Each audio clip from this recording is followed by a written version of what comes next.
اکثر ایک چیز پوچھی جاتی ہے کھانے کے بعد پانی پینا. یہ جو آج کل نہار منہ پانی پینے کی حدیثیں گڑھی جا رہی ہیں نا کہ نہار منہ پانی پینا اتنا فائدہ، ایسی کوئی حدیث نہیں ہے. ہمارے علم میں نہیں ہے کہ نبی صلی اللہ علیہ وسلم نہار منہ پانی پیا کرتے تھے. نارمل زندگی گزارنی چاہیے اچھے بچوں کی طرح. تو اٹھ کے گھڑے پہ جا کے یہ فریج پہ بوتلیں نکال کے پینا جبکہ پیاس بھی نہیں لگ رہی. تو ڈاکٹروں کی تحقیق ہوگی مگر یہ تحقیق بعد میں بدل بھی سکتی ہے. بہت ساری تحقیقات بدل گئی ہیں. تو نیچر سے کبھی نہ ہٹو. سمجھ رہے ہو؟ صبح اٹھو اچھے بچوں کی طرح، اپنا نماز نہ دھو کے نماز پڑھو.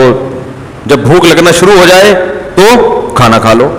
پیاس لگنا شروع ہو جائے تو بولو بھائی پانی پی لو. بس اس طرح ہنسی خوشی زندگی گزارو. اور تھوڑا ایکٹیویٹی رکھو، کوئی بھاگم دوڑم، کچھ چلت پھرت رکھو، فٹ فاٹ رہو گے انشاءاللہ. بھیلا وجہ اٹھ کے پانی چڑھا رہا ہے. کئی لوگ مبتلا ہو چکے ہیں اس میں.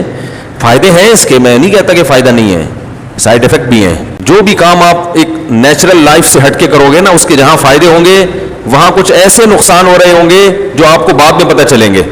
اور بعض نقصان تو ایسے ہوتے ہیں جو پتہ ہی نہیں چلتے کہ یہ اس کی وجہ سے ہوئے ہیں. اس لیے نارمل اچھے بچوں کی طرح زندگی گزارنی چاہیے. کوئی بیماری ہو، اس بیماری میں ڈاکٹر بطور دوا کے تجویز کرے تو ٹھیک ہے. کوئی بیماری ہو گئی نا آپ کو، اس میں بطور دوا کے، بطور علاج کے، وہ ایک الگ چیز ہے، وہ ٹھیک ہے. لیکن نارمل آدمی کو، جوان آدمی کو ایسی ایکٹیویٹیز نہیں کرنی چاہیے. اچھے بچوں کی طرح سیدھا تمیز سے، جیسے اس کے باپ دادا زندگی گزارتے آئے تھے. جانوروں کو دیکھا کبھی صبح اٹھتے ہی پانی پی رہے ہو جا کے؟ ہیں صبح اٹھتے ہی سارے جانور، ان کو کیا چاہیے؟ بھوک لگنا شروع ہوتی ہے، کھانا کھاتے ہیں. تو نبی اسی طرح یہ بھی بہت ہے کہ کھانے کے بعد پانی نہ پیو، کھانے کے بعد پانی نہ پیو. سنا ہوگا آپ نے، سب سنتے ہیں کھانے کے بعد پانی زہر ہے، یہ ہے، فلانا ڈمکانا ہے. اس بارے میں کچھ لوگ حدیثیں بھی بیان کرتے ہیں. نبی صلی اللہ علیہ وسلم کی سیرت جب ہم دیکھتے ہیں تو آپ صلی اللہ علیہ وسلم نے کھانے کے بعد پانی پیا بھی ہے، عمل سے بھی ثابت ہوتا ہے کہ پانی پیا ہے. اور نبی صلی اللہ علیہ وسلم نے جو قولی حدیث ہے اس سے بھی پتہ چلتا ہے کہ کھانا اور پانی ساتھ ساتھ ہیں. دیکھو حدیث میں آتا ہے رسول اللہ صلی اللہ علیہ وسلم گھر سے نکلے، شدید بھوک تھی آپ کو، شدید بھوک، پریشان ہو کے گھر سے نکلے. حضرت ابو بکر ملے، کیا مسئلہ ہے؟ ان کے ساتھ بھی یہی مسئلہ تھا، بھوک کی شدت نے پریشان کر دیا. حضرت عمر کا بھی یہی مسئلہ، بھوک کی شدت نے پریشان کر دیا.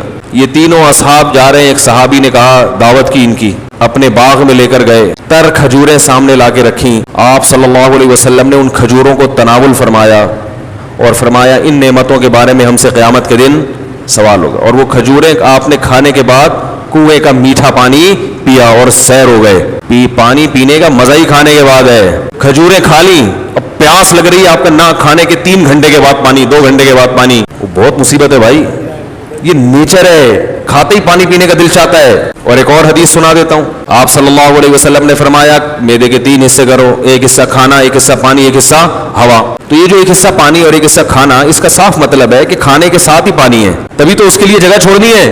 کیا ہو گیا؟ اگر کھانے کے 2 گھنٹے بعد پانی ہوتا تو 1/3 کھانا تو وہ ہضم ہو چکا ہوتا ہے، پھر تو پورا میدا پانی کے لیے تیار ہے. تو دونوں حدیثوں کو ملائیں تو رزلٹ کیا سامنے آئے گا کہ کھانا پانی قرآن میں کیا ہے؟ کلو واشربو، کھاؤ اور پیو، کھاؤ اور پیو. تو کھانا پینا اکٹھا ہے. لیکن دونوں حدیثوں کو ہم ساتھ ملاتے ہیں. آدھی حدیث لوگ ہیں نا، آدھی نہیں لوگ، پھر مسئلہ خراب ہوگا. دونوں کو ساتھ ملاتے ہیں. ایک حدیث میں آ رہا ہے کھانے کے بعد آپ نے پانی پیا اور کھجور کے بعد، جس میں عام طور پہ منع کیا جاتا ہے. اور دوسری حدیث میں آ رہا ہے کہ 1/3 کھانا، 1/3 سانس لینے کے لیے جگہ. اتنا بھر کے کھاتے ہیں کہ سانس ہی نہیں آ رہا ہوتا، وہ پھیپھڑوں کی جگہ نہیں مل رہی ہوتی پھولنے کے لیے. اور 1/3 پانی. تو پتہ یہ چلا کہ یہ پیشکش اس کے لیے ہے جو 1/3 کھانا کھاتا ہے. سمجھ میں آ رہی ہے بات؟ اتنا کھانا کھاؤ کہ پانی کے لیے جگہ ہو.